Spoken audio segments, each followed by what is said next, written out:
For those ones that I haven't had the opportunity to meet yet, my name is Diana Daniels. I am SEP 2018, and I'm super duper excited about this opportunity.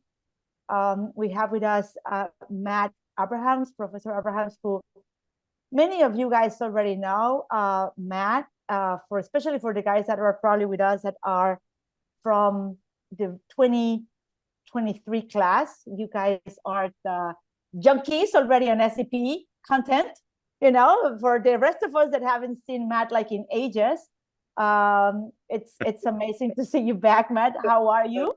Absolutely thrilled to be here, thrilled to see a bunch of old friends, and I look forward to a conversation. It's so exciting to see those of you who are showing your cameras and to see the names of others. So thank you. So I thought what I would do is just start briefly by talking a bit about the new book and the approach that brought the book. And then I'd love just to have a conversation with all of you. And if I can answer some questions or learn from you, I'd love to do that. So the book is really all about what I call spontaneous speaking. That is, speaking in the moment.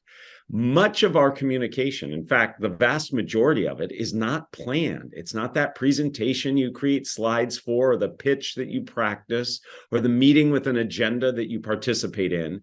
It happens in the moment. It's answering questions, giving feedback on the spot, being asked to introduce yourself or others, giving a toast or a tribute, making small talk, apologizing. These are all in the moment communication situations. And yet we aren't very prepared for them. We don't learn how to do it. About 9 years ago, the deans at the business school came to me and they said, we have a problem. The problem is our very bright students are panicking when cold called. You all remember that when you were with us, where the professor says, what do you think? And you have to respond in the moment. And they asked me if I could come up with some content that would help our students feel calmer and more confident in responding. So I did a deep dive into all the research I could find on this type of spontaneity. I looked into psychology, sociology, anthropology, neuroscience, even acting and improvisation. And as a result of that, I created a methodology. It's a methodology that I've been practicing and teaching for all this time.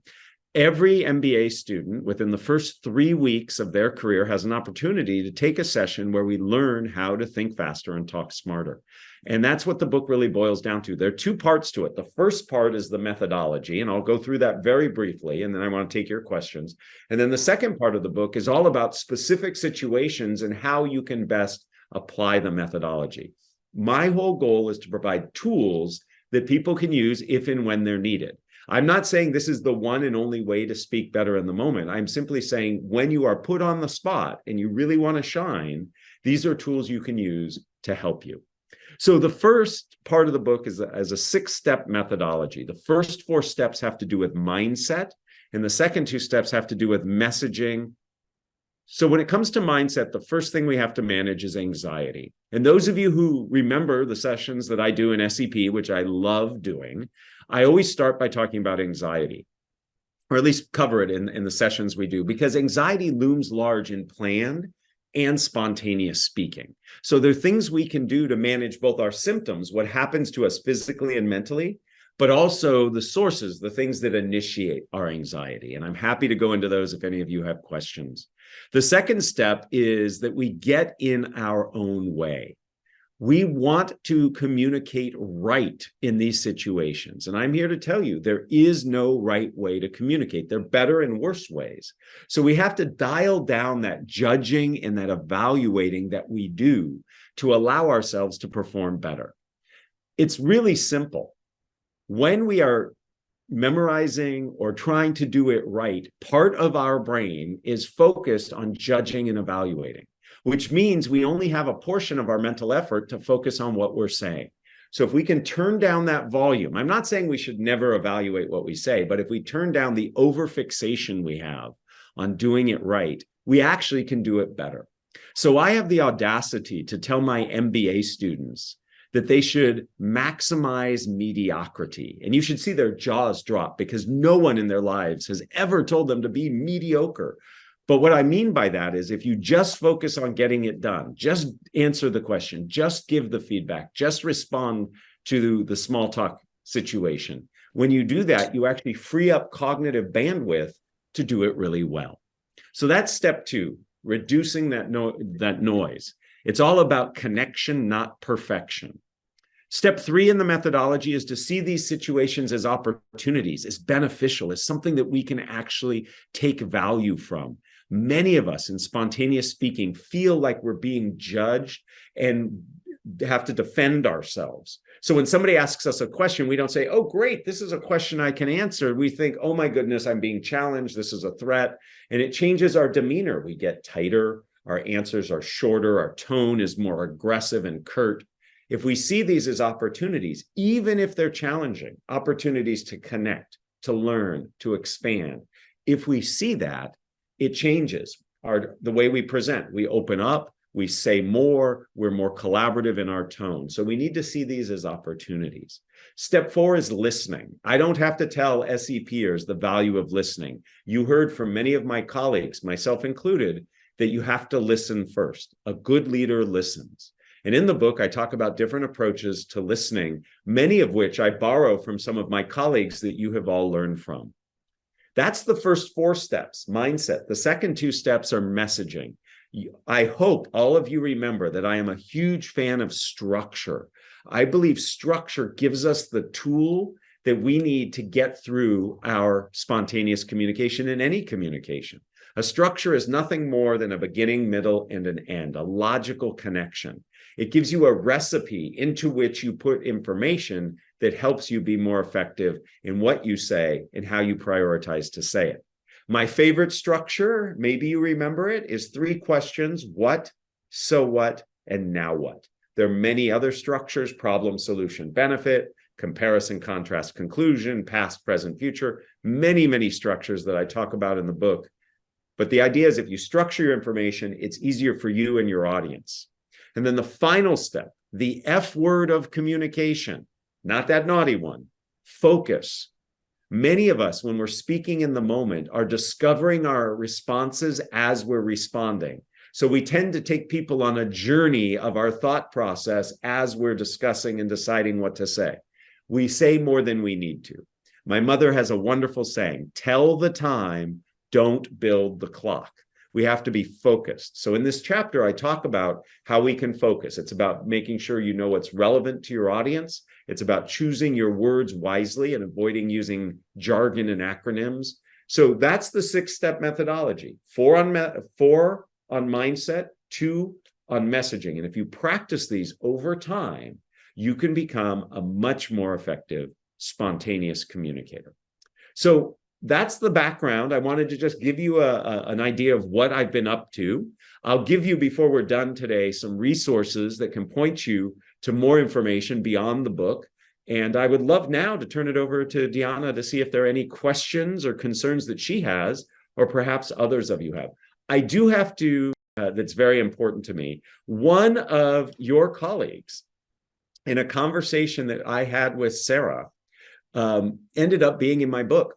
So I'm not going to put Sarah on the spot. That would be unfair, Sarah. But Sarah and I had a conversation that actually was a great example of spontaneous speaking. So Sarah, if you can just wave your hand, thank you. I really appreciated the conversation and the input. And it's an important story in the book, one that actually got picked up by a magazine even. They found it so interesting. So thank you, Sarah. I just wanted to thank you publicly for that. Oh, you went on mute, Sarah. You're on mute, Sarah. There we go. I just want to say thank you. The power of SEP. We connected on LinkedIn, 5 years ago? Connected, followed along, listened to your webinar one morning, literally getting ready for work. Yeah. Went to work. Oh my gosh, this event happened to me. One of my speakers on a very large company-wide meeting didn't show up. And yeah, in the moment was like, oh, what do I do? Oh, it could not, it was just serendipitous timing that I had heard the webinar. The message was right there in front of me. I hadn't gone looking for it.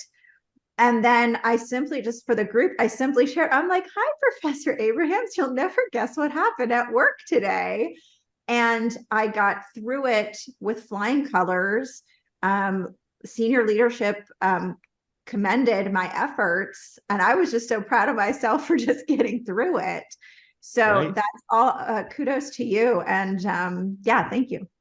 Well, thank you. And I'm glad that went well for you. And it's living proof that if you put some of these steps to practice, it can help you. And Sarah was in this situation where she had to speak for many minutes on something she did not know well and was able to leverage some of these structures, et cetera. So thank you, Sarah. And I hope it has definitely served as inspiration for people. I've received several texts and emails from people saying, I have been in that spot, or I can imagine being in that spot. So thank you. So Deanna, happy to turn it back to you.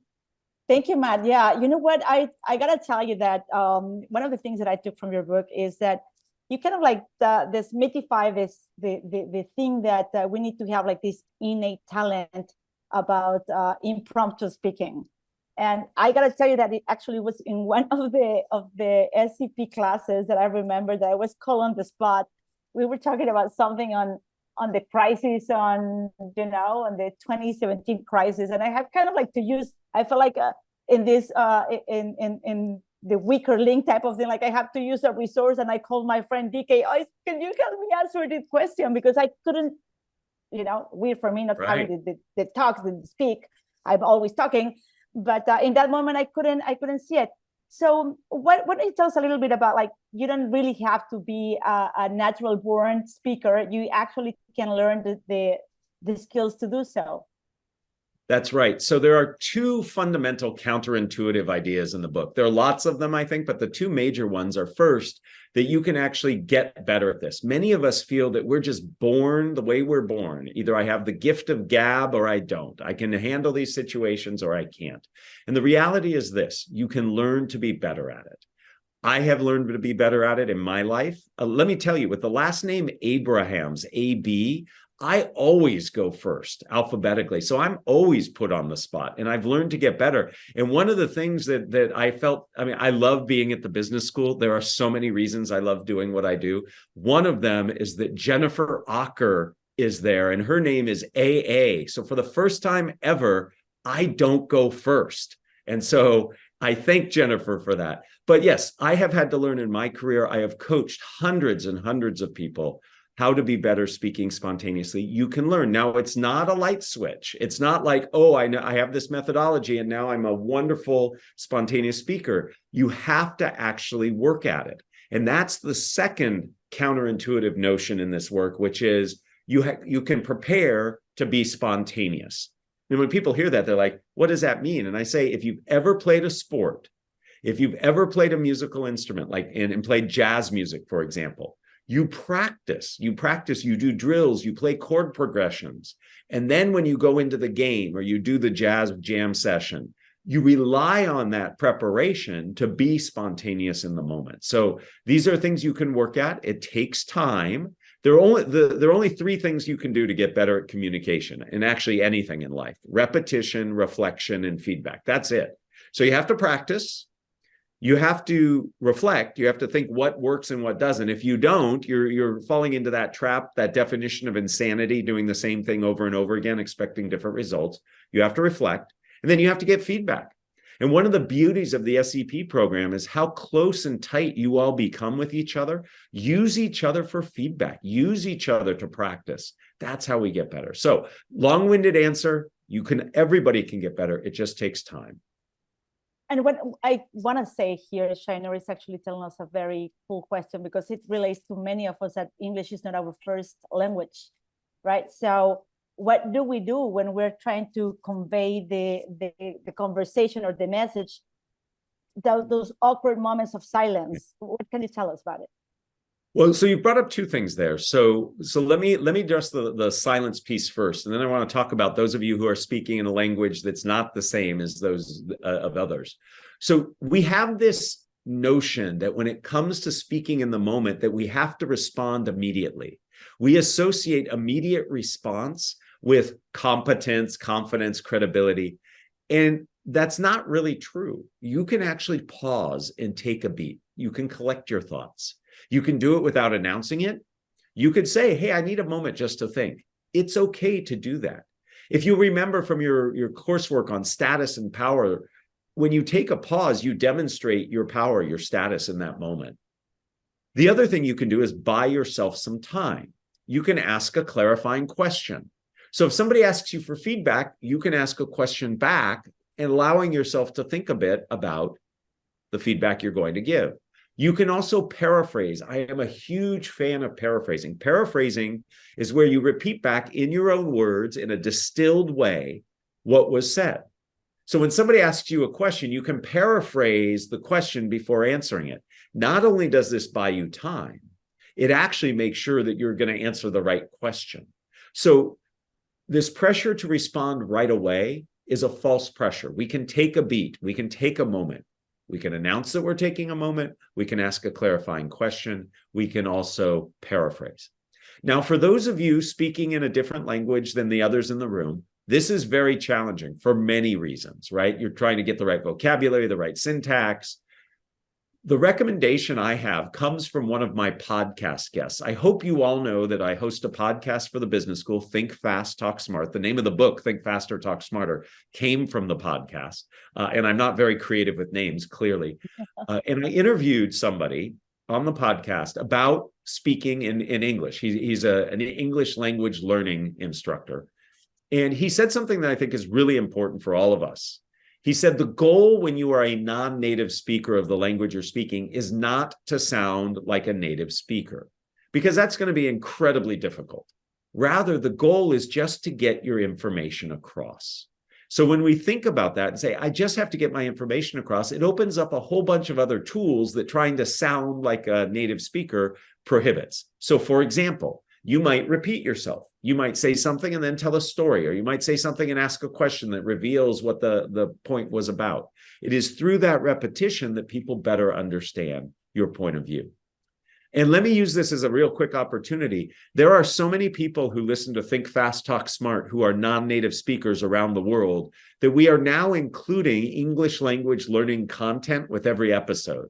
So if you go to fastersmarter.io, we have a link that takes you with every episode. We give some English language learning for that episode. So I had somebody on the podcast recently who used the idiom soup to nuts.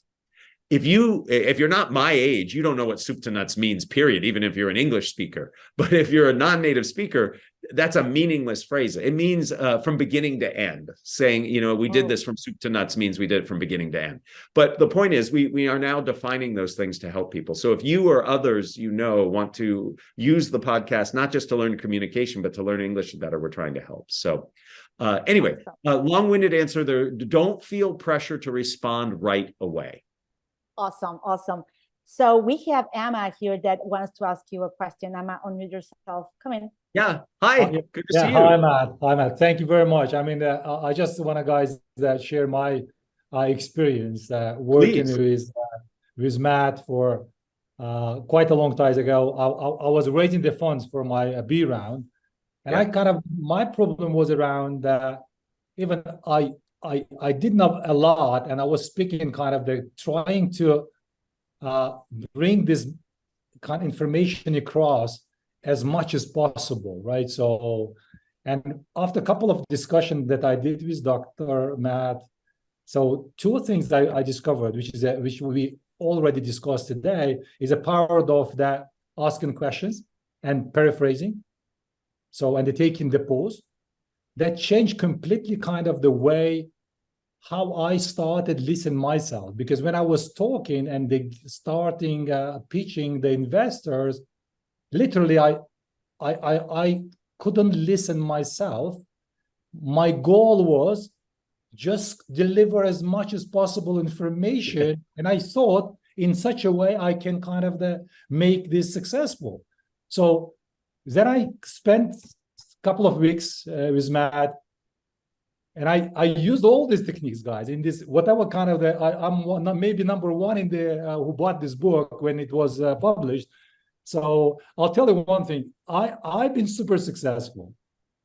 I closed around it was 2.5 years ago, and I learned a lot of lessons. On top of this, I'm talking to my team. I have quite a big team. It's 500 people, and my direct reports are around 20 people.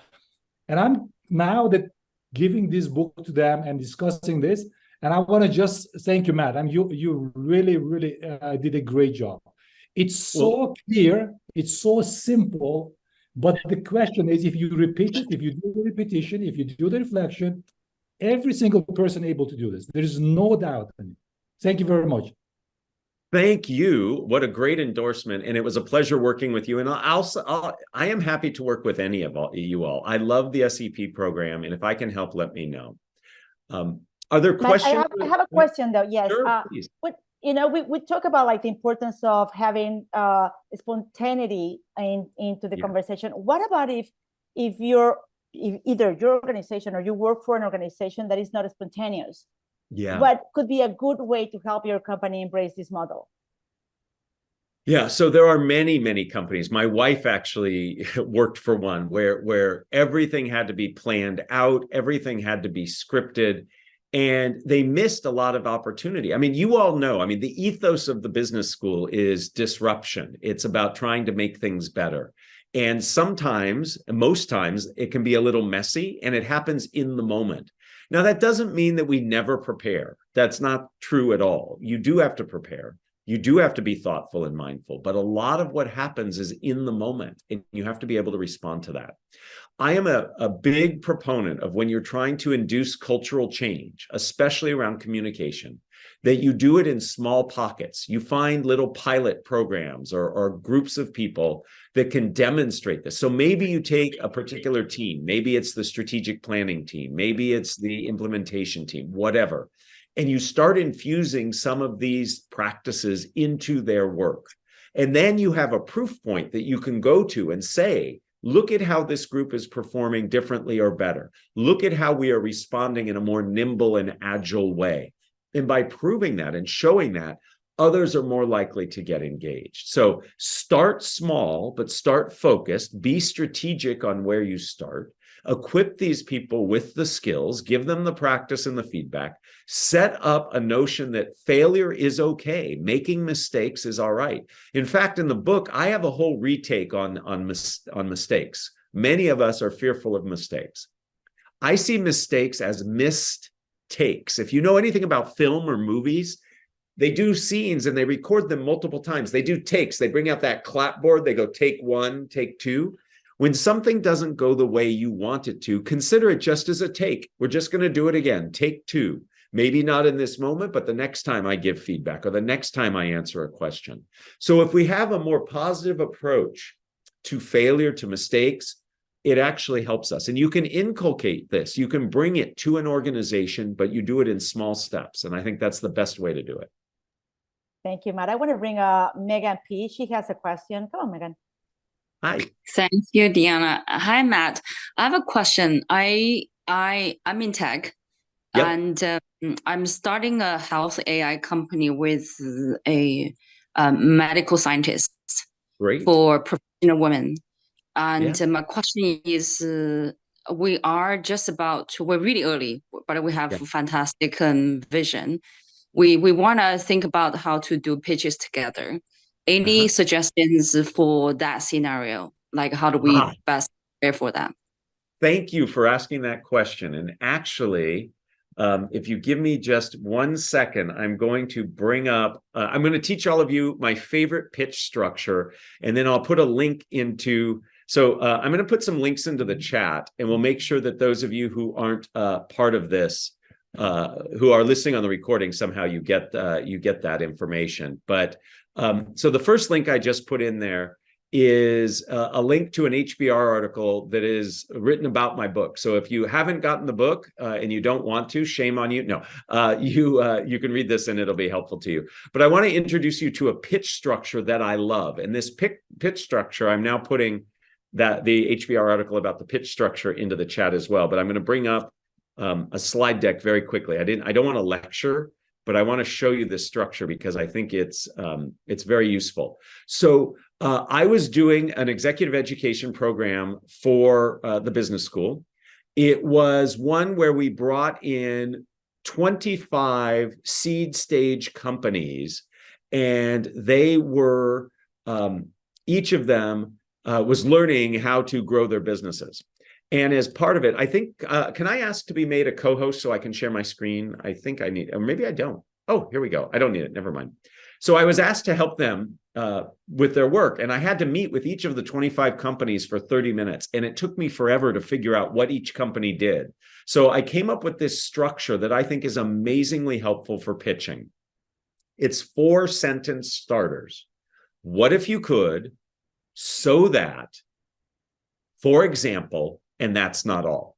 What if you could, so that, for example, and that's not all. So if you just finish each of these, you actually get a solid pitch. So Megan, what I'm going to do is I'm going to give you an example of this. And then we as a group are going to help you, because that's what SEP does. We help each other. We're going to help you craft your pitch. Okay. So I actually, when I teach this, I use pitching my book as an example. So I think you all know I want you to have the book, but listen to how I would, oh, actually, never mind. This is an old presentation. I don't have it. So here's what it would sound like. If I'm pitching you on why you should learn to be a better spontaneous speaker, what if you could, in the moment, respond to situations in the best way possible for you, so that you could get your point across and make a lasting impression. For example, when you're doing a job interview or pitching a business, you would make sure that your information landed well. And that's not all. You'll be able to use this in your personal life if you have to make apologies or make small talk. Do you see how answering each of those can help? So Megan, I don't want to put you on the spot. We're all going to help you. Let's go through this structure for you. Thinking about your AI health product or service, what if you could, finish that sentence. What if you could have integrated psychotherapy and precision medicine care for professional women, so that women can achieve better living and professional growth?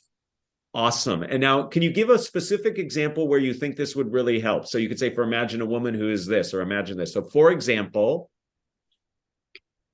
imagine that you have a genetic predisposition that allows you to think fast, because you have the gene to be doing so.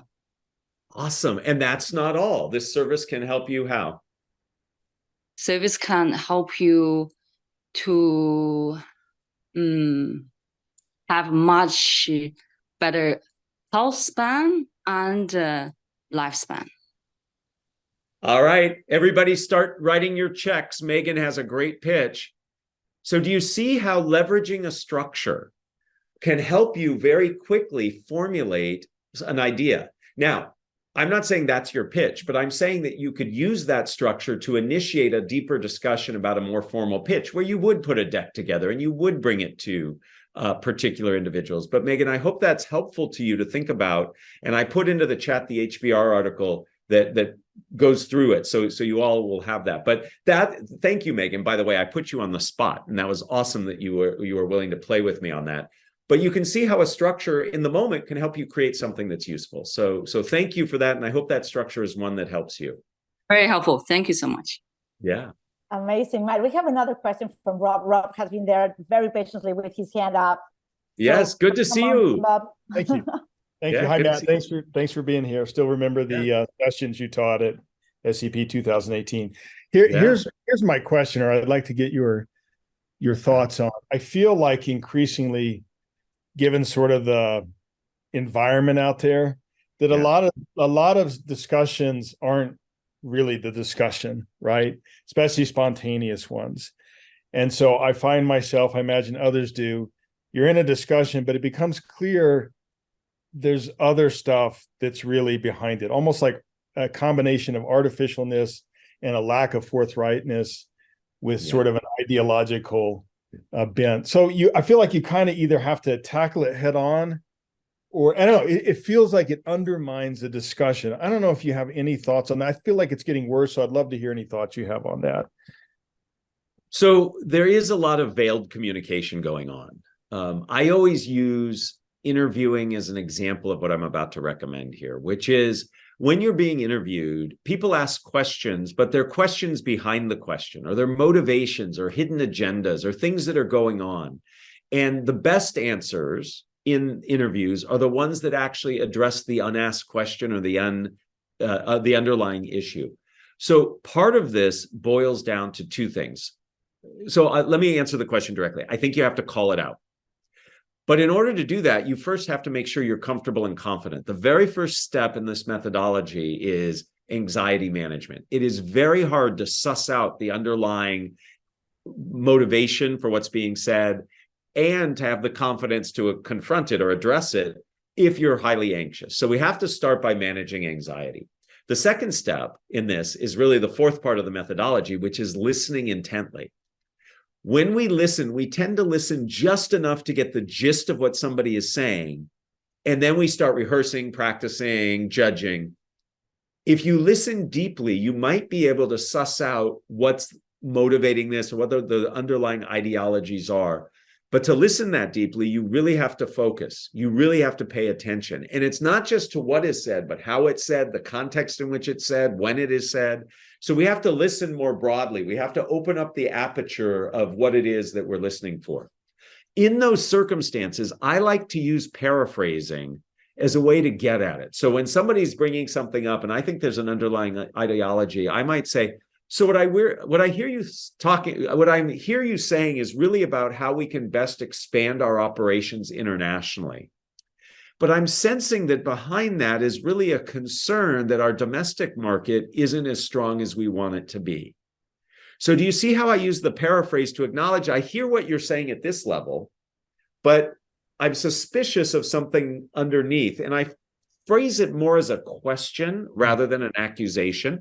I could be wrong. I don't want to put somebody on the spot. So being confident enough to do it, listening to get an idea, and then bringing it up again through paraphrasing what you heard and then what you think might be underlying it, I think is a really safer way to do that. Is that helpful at all, Bob? Yeah, that makes sense. I appreciate it. And I love, again, that there's kind of a structure there. So yeah, thank you very much. I appreciate that. Yeah, thank you. And you highlight something that I think is very real. And we're seeing it a lot where politicalization of ideas and views is coming into the workplace. And I, for one, actually think we're with the people we work with a lot. It makes sense that that part of our lives would come into the workforce. So we do need to be prepared to deal with that. That's amazing. You know what? I think that after the pandemic, all this small talk has been more difficult, and sometimes because we don't necessarily know also how to initiate this conversation, it's just getting difficult and more difficult. What do you think, Matt, that it could be a good way to start a conversation, especially like in these networking events that finally we're back into in person? And I know a bunch of you are getting together for a bit of a reunion. I hear it's very exciting. Dan Klein, a good friend of mine, is excited to visit with you. When I wrote this book, I have several very practical examples in the second part of the book. Small talk is one of them.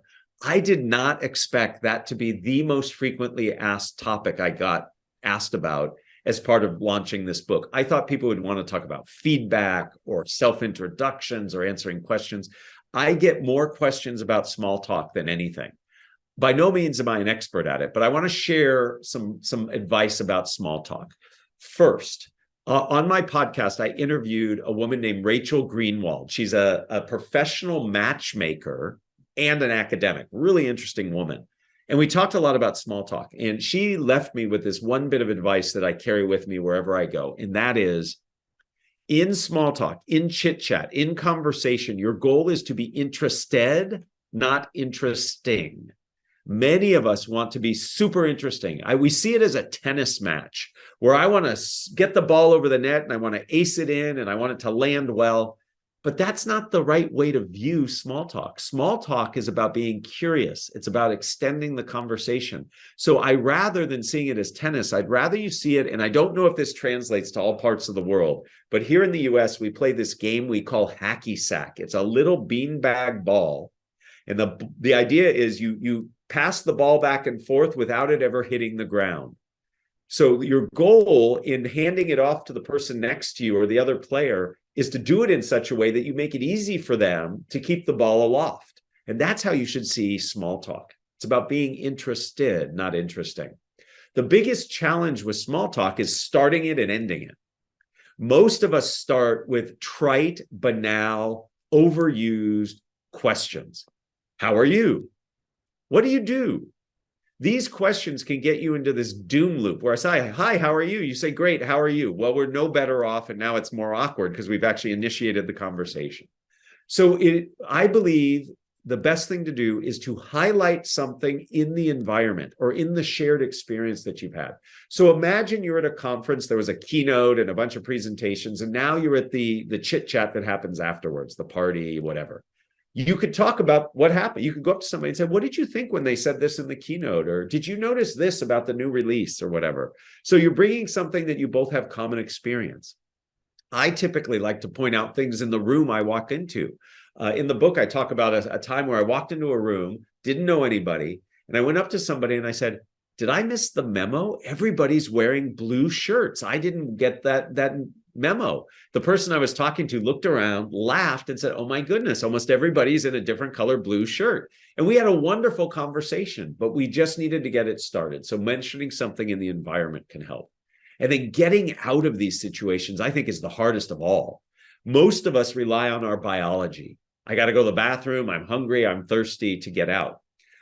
This is kind of trite. I almost think rude, and it can be dangerous. I did this once where I said, oh, I've got to go to the bathroom. Thanks for talking. And the person said, oh, I have to go too. And we ended up walking together. It was awkward, the whole, and it kept going. So Rachel Greenwald, again, taught me this technique. She calls it the white flag approach, and not white flag like I surrender. White flag in auto racing, when they wave the white flag, it means it's the last lap.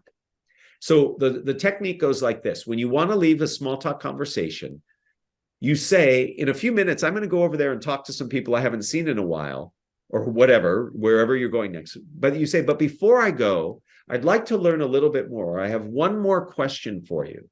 And then you ask the question or you share a little bit more. When that conversation is done, you say, thank you so much. This was a great conversation. I'm going to go talk with my friends over there. This is an amazing way. I use this all the time now. It works so well. Here's why it works. One, you signal in advance you're leaving, so nobody's surprised. You get an opportunity to wrap up the conversation and really connect.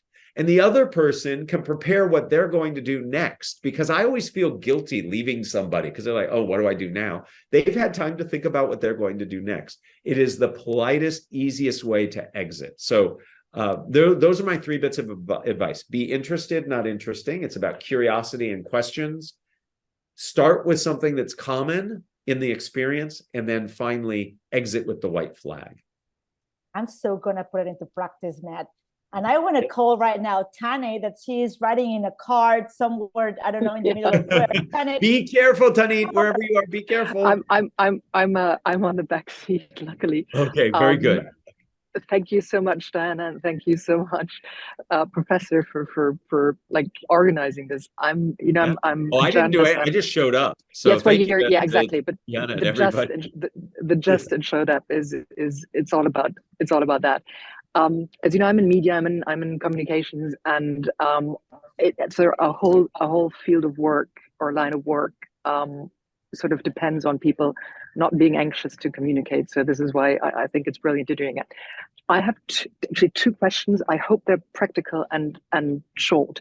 The first one is sort of your heart. I'm used to communicate a lot in front of large audiences, doing live television, all well. But sometimes I can tell, God, my heart is going at a really, really, really fast pace. So is there a physical, apart from sort of breathing slowly 5 times, etc., is there something physical you can actually do to lower your heartbeat?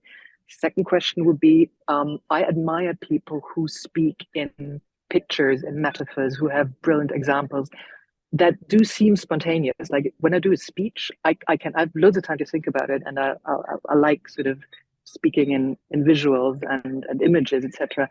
But is there a way to sort of practice doing that spontaneously? Yes. So let me answer both. Thank you for those questions. So many of us, the first thing that happens when we get nervous is our heart beats faster. You're invoking fight or flight. We see speaking in front of others as threatening. I happen to believe this is just part of being human, and there's some evolutionary reasons for this. Your heart beats faster because it's trying to oxygenate your body. So you breathe shallow and your heart beats faster. And this can be very distracting, and it can make you talk faster and stumble over your words. So slowing down is really important. And as you mentioned, deep belly breathing is really critical. And you want your exhale to be twice as long as your inhale. I learned this again on my podcast. I interviewed Andrew Huberman. Many of you know him. He's had an amazing success on his own podcast. So deep breathing is number one. Number two, you can slow your heart rate down through visualization. If you visualize some place that is calm and some place that is peaceful for you, some visualization can also slow down your heart rate. I have my place of Zen is in Sydney, Australia. If you've ever been to Sydney, there's a botanical garden right next to the Sydney Opera House and the Harbour Bridge. There is a gnarly old tree that is opposing where the Opera House and the bridge are. That is my place of Zen. And when I need to slow down and calm myself down, I just see that place and I can visually take myself there, and it calms down my breathing and my heart rate. So deep breathing, number one, do a visualization. It can help. In terms of metaphor, analogy, and just descriptive storytelling, it is very powerful. Human beings are visual species. More of our brain is dedicated to sight and seeing and vision than any other part. So when we speak, if we can activate visual areas of the mind, that's why storytelling is so powerful. It's much better than lists. Lists don't activate lots of areas of the brain. They tax them. But if I can tell a story that's visual, an analogy, a metaphor, I activate a lot of the brain. How can you learn to do that better in the moment? Couple things. One, if you want to be a better writer, you should read. If you want to be a better, more dynamic storyteller, you should listen to speakers who tell lots of stories. So you can see the things they do. You get to get a flavor of it. Second, this sounds counterintuitive, but you can stockpile stories or examples that you like to use. Think them through. Think through. When I like to talk about X, I could use this particular story. I do that. You all were victimized by this. When I talk about structure, I always talk about being a tour guide. The tour guide is my analogy. So I know that if I ever am in a spontaneous situation where I have to talk about structure, I have an example I can pull in. So I'm pulling it in spontaneously, but I pre-thought about what I could do.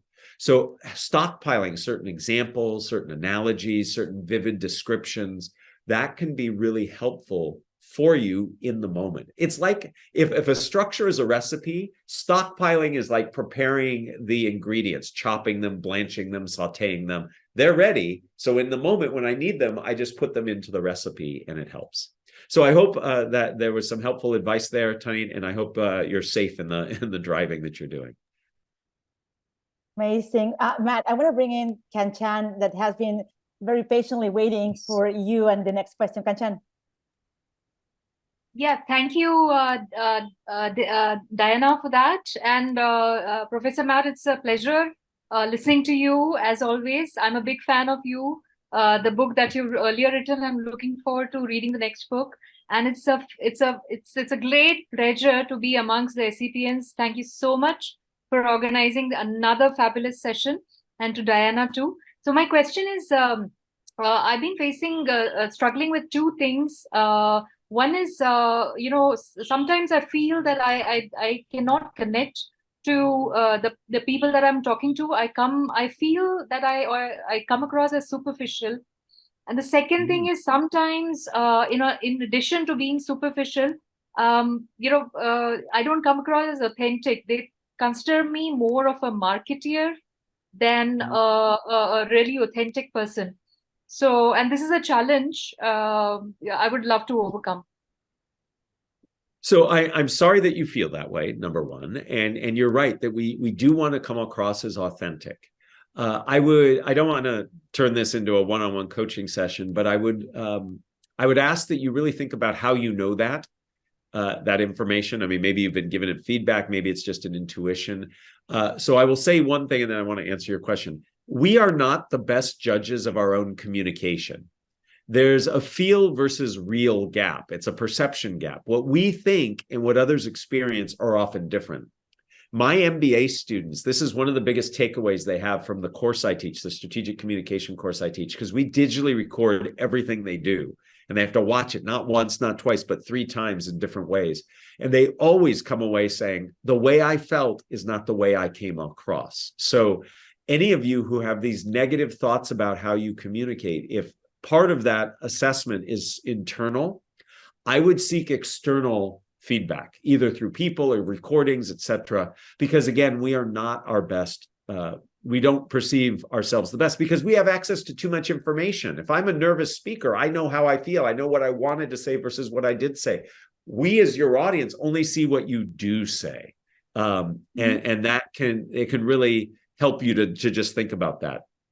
To be more authentic, to be seen as more connected and real, first, be disclosive about situations that happen to you. A lot of people, especially when we're nervous or we're doing things that we're novice to, we distance ourselves from it. We push ourselves away, leaning into it and being more connected. So telling stories about your own experience, being a little bit vulnerable if appropriate. And I know being vulnerable is not always easy.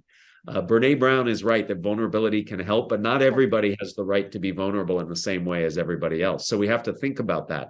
But coming forth with stories that have happened to you, that can help. Asking questions of people, demonstrating that you understand how what you're saying can impact them or could potentially impact them. I love what I call time traveling language. And I think this is a way to really demonstrate your understanding. Time traveling language, I can take you all into the future. I could say, imagine what it would be like if. And that imagined situation, if it reflects something that's important to you, could really demonstrate that I understand you and I'm connected to you. Or you could say, picture this, a time when, or imagine what it could be like if. So the language you use can help you demonstrate that authenticity, that connectedness. Revealing a little bit about yourself and your own personal experience can be helpful too. And then going back to this, just solicit feedback to make sure your assessment of your authenticity and connection is what others are perceiving, because it may be that you're actually doing a better job than you really think you are. I hope there was something in there that was helpful in that response. Super, super helpful. Thank you so much. Thank you. Thank you. Amazing. Matt, I know that I promised that I will let you go 5 minutes to the hour. So guys, we have 5 minutes more with Professor Abraham. So if you have questions, this is the right time. In the meantime, I really want you to tell us what is the best formula for an impromptu toast. Because Dubai SEP reunion is coming. We all for sure going to toast to each other. So give us a good formula. Come on. Absolutely. So toasts are some of the most frequent spontaneous activities people have. And I equate a toast and a tribute as the same thing. So a toast we tend to think of with a celebratory event, but a tribute could be after somebody's passing or if somebody's retiring, things that are a little sadder maybe. So a structure helps. But first and foremost, for those of you who are on Zoom and near your chat, type into the chat, what have you noticed that makes toasts and tributes go badly? What makes them go bad? Just type into the chat. I want to see all the things. We have all been victimized by bad toasts. We absolutely have. What makes a toast go badly? Bad anecdotes. People ramble. Too long. Boring. Yeah. Rambling. I hate the toasts that are more about the person giving the toast than the event that's being made, or that people try to be funny, or they use such insider knowledge that you don't know what's going on. So I have a structure. It's in the book. It's simply what? W-H-A-T. The W is why are we here? Often you have to declare and state why we're here. If you're at a wedding or a quinceañera or a bar mitzvah, everybody knows why you're here. You don't have to say, we're here because of the wedding. People can look around, they figure that out. But sometimes when you're doing a tribute at work, let's say it's an all hands and you're asked to stand up and give a tribute to the team that just released something, you might have to declare what you're celebrating. You might say, today I really want to talk about the launch of this product, right? So the W is why are we here? Sometimes you have to declare that, sometimes not. The H is how are you, the speaker, connected to the event? So again, if you're at a corporate event and you're the VP or the executive, you don't have to say, hey, I'm the VP, that's why I'm doing this. But if you're at a wedding, let's say, you might want to say, I'm the best man and I've known the groom for 20 years. We went to school together. So people understand how you're connected. Why are you speaking? So we've got the what. The first W is why are we here? The H is how are you connected? The A is an anecdote. You should tell at least one story, maybe two. Keep it focused, keep it accessible to everybody, keep it appropriate. So if you do those three things, it will work well. And you want to keep it very focused so it's not too long. And then finally, the T is the toast or the thanks that comes afterwards. So if you think of it as, why are we here? How am I connected? Anecdote or two, and then a toast or thank you. It will keep you focused and it will keep it tight and hopefully make it memorable. Oh, that is such a great one. Last 2 minutes for a question with Brian. Come on, Brian. Hi there. Hi, that's all been very useful. Thank you. I've been reading a bit about semantic and contextual priming recently. So the fact that we're easily influenced by the language that other people are using and the situation that you're in.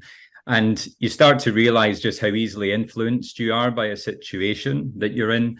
And it made me think also, if you're being interviewed, you can often be pushed in a particular direction and railroaded and so on. So I thought there's a way that you can focus on what you want to say, but is there a way to protect yourself or allow yourself to reset from that, which is a little bit different, isn't it, to just focusing on what you want to say?